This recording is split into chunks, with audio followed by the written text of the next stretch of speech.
Hey, this is Bert. A couple weeks back, I wrapped up my examination of how accurate the Vintage Collection Endor Bunker is. And today, I'm going to show you how you can make your Vintage Collection bunker even more accurate and transform it from a toy playset into a 3.75-inch scale replica of the Return of the Jedi set piece. Along the way, I'm going to share a couple more inaccuracies I found while customizing it too. And if you enjoyed this video, like and subscribe right now. And check out the rest of my content. I make cool character lists, custom dioramas, and DIY videos, and occasionally review new toys. Plus, my videos are appropriate for kids, so you can watch them with your children. Low skill customs. Well, part of me loves when Hasbro does incredible weathering, like on the Rogue One hover tank. I also enjoy taking a toy like this playset that has no weathering whatsoever and making it look dirty, worn, and beat up. So I was excited to jump in and paint up this newest iteration of the Endor Bunker. Let's get started. While some of the painting I'm going to show you requires a skilled hand, a lot of what I'm going to do could be done by anyone. Here are some of the paints and supplies I used to make this, but don't think you have to use these particular ones. I just wanted to show you exactly what I used, but they're not special, they're affordable, and I'm sure if you got similar colors by a different brand, your scene will look just as good. I'm also going to share the reference images and movie stills I found of the bunker as I go, so you can refer to them as you paint along. To make things easier, I'm going to start with the bunker unassembled. If you already assembled yours and you want to do this, it's fine. I just wouldn't take, there's the two pillars that you start with first to build the thing. I wouldn't take those off. I've had friends that broke those trying to disassemble that part. That's a pretty permanent section, but everything else comes off pretty easily. Actually, I'm even going to undo some parts that come pre-assembled. And that's where we're going to start. First, I'm going to take the sculpted foliage off the top. This way I could paint the foliage without having to be careful, and I could ensure that the weathering of the body of the bunker isn't impeded by the foliage getting in the way. But peeling off that vegetation isn't so easy, so I took the whole top and submerged it in hot water in my sink. This worked great, and the pieces came off instantly. Next, we're going to pop out the side panels, because we're going to make them a different color gray later. Now with the foliage off the top and the side panels off, we can work on the main body of the bunker. The bunker actually happens to be missing three things that would make it more accurate. First is a really small detail. There are these little doodads that hang down at every spot where the bunker has these sort of rectangular designs with circles in them on the face of the roof. Hasbro didn't make one for the left side, probably because it's difficult to see from most shots and they didn't think it was even there, but it is. So all I did for this was cut off the end of some generic chap-made gun, just like toy soldier guns, and I super glued it in place. The next thing that's missing is the concrete pad just outside the bunker, and the third thing is the smooth edge on the platform in the main entrance of the bunker. For the short pad, I cut a 2-inch by 7-inch mapboard scrap and painted it gray with Anita's craft paint to match the body of the bunker. Now, if you want to make it deeper, I would, actually in hindsight, I'd make it maybe 3 or 4 inches so part of it can be like actually underneath the bunker, and I'd leave just about 2 inches sticking out. And then I taped off 3 of the sides and painted the edges elephant gray by apple barrel paint. Now, looking back at the references, it appears I should have actually taped off all 4 sides, but I'm going to live with this. Then I used the same elephant gray to paint a thin strip of paper that is going to act as the smooth edge of the bunker up at the front. I thought about filling in the texture at the edge with clay or dremeling it smooth, but simply gluing a strip of regular printer paper seemed super fast, and it worked out really well. Once you glue it on, you should paint the front edge with elephant gray to match. Now we can weather the bunker itself and the extra mapboard piece that we just made. Now, as for weathering, the first goal was to make the entire bunker unevenly browner. I used Toffee by Apple Barrel Colors to make it look worn, beat up, and dirty, but also to lighten it overall. Now, what I'm about to show you is a process I'm confident any of you could do, and it really goes a long way towards making the bunker seem aged and dirty. If you're not very confident about painting the playset, like if this is your first time, you can just paint the interior for practice. If it looks good on the inside, it'll look even better on the outside. So here's what I did. I painted one small section at a time, and then I smeared and smudged it with my fingers and a paper towel before it dried. You could use a brush or a makeup sponge or something like that for this, and I usually start that way, but before you know it, I'm smearing everything with my fingers. I've just accepted that as part of my process. Now, what I've done here, I've done on the whole bunker except the doors and the panels that we took off earlier. I went a little heavier on the walls where the control panels were, and just because they're a little bit browner in the movie. And you really, if you wanted to, you could stop painting right there, and I think the bunker would look pretty great. But if you're feeling confident, I encourage you to try adding some of the other scrapes, blast marks, dirt, and grime that I'm adding in black and gray. It's tough to tell in most shots how dark to make things and where exactly the drips and scrapes and marks belong because of the light shining through the trees, making spots of brightness all over. But I felt like this image right here gives the truest sense of what the bunker really looks like. So I referred to it constantly while painting. So after the toffee paint, I applied a wash of black.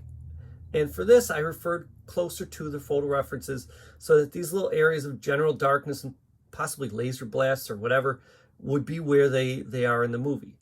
I simply dipped my brush into the black paint, then the water, and then I painted and smudged and wiped off the paint in places.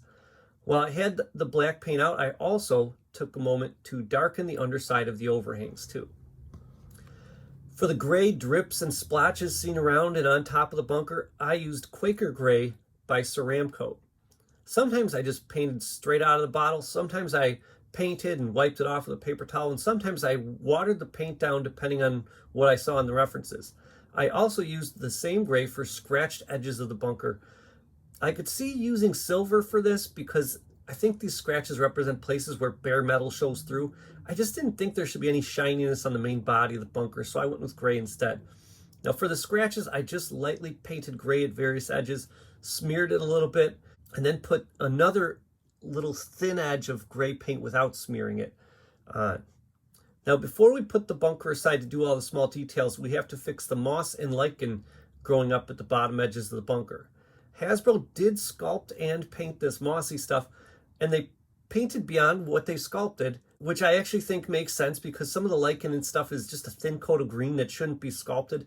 But Hasbro went for a soft spray painted effect, which I don't think is very true to how it really looks. So we're going to apply darker green and brighter green very splotchily to better achieve what we see in the movie. For this, I found a scraggly paintbrush with the bristles spread out in many directions so I could kind of stamp some Boston Fern green paint by Ceramcoat on and have lots of little dots of paint spreading out at the edges. I repeated this with Anita's basil green paint over top. Now let's put that aside and paint the details of the side panels. Now if you watch the movie, the side panels are a distinctly different color than the rest of the building and the parts of the building that frame them. So we're going to spray paint them. Now, I don't blame you for not being as serious as I am about this, but before you spray paint, I want to point out one inaccuracy that I noticed while customizing. And that is the left and right panels are perfect mirror images with one exception. That being the control panel Leia is accessing when she says the code's changed. This panel can't be found on the left-hand side, but Hasbro included it by mistake. I actually didn't notice until after I spray painted it, but I figure I was spending all this time being as accurate as possible, so I decided to cut it off with an X-Acto knife, which I'm not really sure I would recommend. It was a little bit difficult because the plastic becomes stressed in a couple different shades of gray, so it's not easy to tell if you've cut it off entirely or not. I could see using maybe a Dremel tool to do this instead. I think that'd be safer too. I'm afraid of telling you to use an X-Acto knife and you end up cutting yourself. That wouldn't be good. And you can obviously just ignore this step altogether though if you choose. And then once you decide, or once you've done this, you can spray paint. For the paint, I used Rust-Oleum American Accents Flat Gray Primer. Now, it stayed tacky for a little while longer than usual, and I think maybe I hadn't shaken it well enough, but after about an hour, it was fine. If you have a problem, you can coat it with a brush on acrylic matte finish. I just use that all the time. If I have something that's still tacky or sticky, I put the matte coat over top, and it looks fine.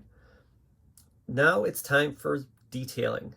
Now you're going to need a tiny brush if you're going to tackle these. Some parts are slightly indented, but most of the shapes you're just going to have to make up for yourself. I've included shots pulled from the movie to help you see what colors go where. And unfortunately, most of these colors I forgot to set aside, so they're just all mixed in with my paints, and I couldn't tell you what I used. But essentially, you're going to need a white, a black, a dark red, a yellowish color, maybe like an olivey green for one little spot, and like a bright orange that I'm going to use to make it feel like the lights are lit up, because there's a couple spots where there's lights on here. And, you know, I thought about putting some LEDs in there, but the lights aren't that important that I thought it was worth the time. Finally, to finish the side panels, I added some wires hanging out. I have some nice coated wires, but I didn't feel like they scaled well enough for me. So instead, I used the thinnest wire I could find, some bare metal wire, and painted the wires yellow, red, and white. I drilled a hole through where they belong and fed them through and twisted them and hot glued them on the back of the side panel. And I gotta tell you, I'm pretty proud of these side panels. I think that's one of the coolest parts. I do wish they were a little bit more visible. I think Hasbro kind of sunk them in a little bit too deeply, so you can't see them as well as we should. Next, we're moving on to the doors. For the doors, you got two sets. There's the coppery brown doors and then the dark gray doors. For the brown ones, I did a darker brown wash on the inner doors. And then I used an old, somewhat irregular brush to paint silver scratches at most of the door edges. Now, if you check out Toys Are the Way on YouTube, which I've linked in the description, he had a clever trick for these scratches where he used a silver marker and drew them in and then smudged the silver edges, and it actually looked pretty great. So I wish I had thought of that one. But the way I've done it looks pretty good too, if I do say so myself. For the outer doors, I used a dark gray wash, and I did the same technique of painting silver at the edges and smudging it. Next, we're moving on to the foliage. The foliage that's on top of the bunker in the movie appears in my mind to be mostly dead leaves with just a little bit of green mixed in. So I simply painted the foliage brown, but not especially carefully. I left subtle hints of the green showing through. I then dry brushed a lighter brown color so that this foliage will match the broken up leaves that I'm going to add in a little bit. Once the foliage paint has dried, you can super glue it back in place. The last step is to add the leaves. So these leaves are actually left over from when I customized the 90s version of the bunker several months back. And I just gathered up a few leaves. I baked them on a baking pan to dry them out and get rid of any microscopic critters. And then I put them into a Ziploc bag and just crushed them until they were really tiny pieces. Then I applied some matte Mod Podge at the top edges and on top of the leaves a little bit and sprinkled the leaf pieces on top. This makes the foliage seem so much more believable. And then when I add some on the base, they match. And that's the last step, actually. So let's put this all together and see how it looks and enjoy some royalty-free music. Here we go.